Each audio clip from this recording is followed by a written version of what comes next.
Hi everyone, it's Dr. Werfel, and welcome back to the Total Life Enhancement Group. I want to thank you for tuning in. I hope these are really making a difference in your life and helping your life, improving your life. The first thing I want to tell you is I'm going to go over a few things from previous ones, and we're going to talk about how to boost your energy.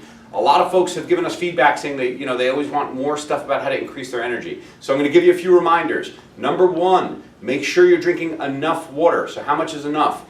Well, basically, if you're really feeling low in energy, I would try to pull your water up to about half your body's weight in ounces of water, at least for a little while. But if that's too much, make sure that you're drinking at least 70 to 80 ounces of water a day, somewhere in there. Okay, I wouldn't do more than a gallon, by the way. So if you weigh, let's say, 300 pounds, I wouldn't want to say do 150 ounces. That's kind of pushing it. So figure somewhere between 70 to 80 ounces a day, no more than 125 for sure. And that should only be short term.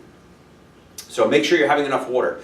Number two, we talked about chewing. Not just chewing your food, but actually chewing your water. I know it sounds silly. If you want to read about it, there's articles you can Google called Chew Your Water, Drink Your Food. If you Google that, you'll see all these different articles explaining about it and about the benefits that people have received from it. Number three, for boosting your energy, make sure you're getting enough sleep. Make sure that your sleep is consistent, that you're going to sleep the same time and you're waking up the same time. There's a cool new app for those of you who have iPhones that actually, it's called Bedtime or whatever it is, it's on the clock module.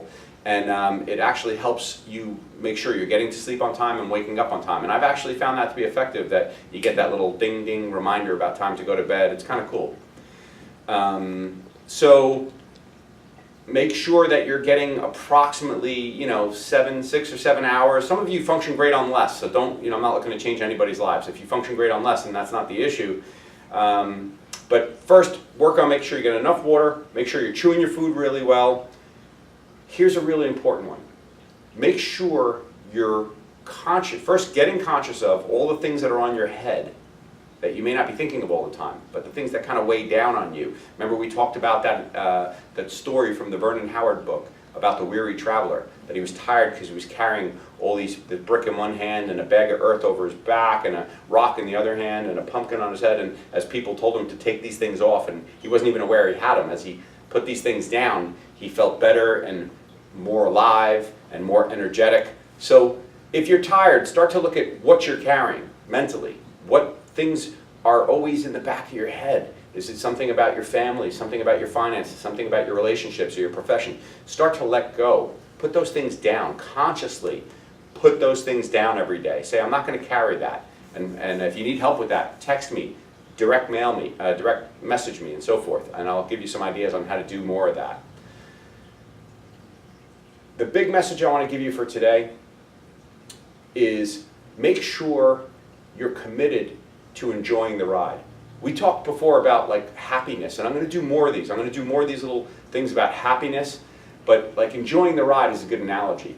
I ride motorcycles. It's one of the favorite things I do in the world. And it's funny, we always talk about kids when they're in the car and they're like, are we there yet? Are we there yet? They're always focused about getting to the destination. And I just want to give you the reminder. I just want to help point your focus and reframe you to life is about the journey. It's about the ride. Many of you may have read The Dash. If you haven't read that, read that story called The Dash. You could Google it, called the story The Dash. Look it up, get it. It's one of those little books to buy. They're fantastic. But it says that, you have your birth date and you have your death date, and then there's a dash in between. When we have a tombstone, it's the day you're born, the day you die, and there's a dash. And the story basically is saying that what matters in life is not those two dates, it's the dash in between, what you did in between those two dates. And what I want you to know is enjoy the ride. Don't just focus on getting there. Some things that steal your joy and your happiness are focusing on, I'll be happy when. It's one of those things, I'll be happy. I hear people say it all the time. I'll be happy when I lose 30 pounds. I'll be happy when my business is doing better. I'll be happy when I'm making more money. I'll be happy when my relationship is the way I want it. No. You won't be happy then. Trust me, you won't be happy. If you can't be happy now, you'll find reasons to be not happy then. So focus on finding reasons to be happy now. It's really important. Enjoy the ride. Enjoy the journey. And that's it for now. I hope you have a great day. Take that in. It's an important message. Make happiness your biggest commitment and your highest priority. And focus on what can you be grateful for now, what can you enjoy right now. I'm not trying to say that everything is great, and I'm not trying to diminish the fact that you may have some things going on in your life that really suck, but you can still be grateful for things, and you can still enjoy the ride today, whether it's enjoying that cup of coffee, enjoying a conversation with a friend, enjoying knowing that things are going to get better, whatever it is, find a way to enjoy the ride. Thanks so much.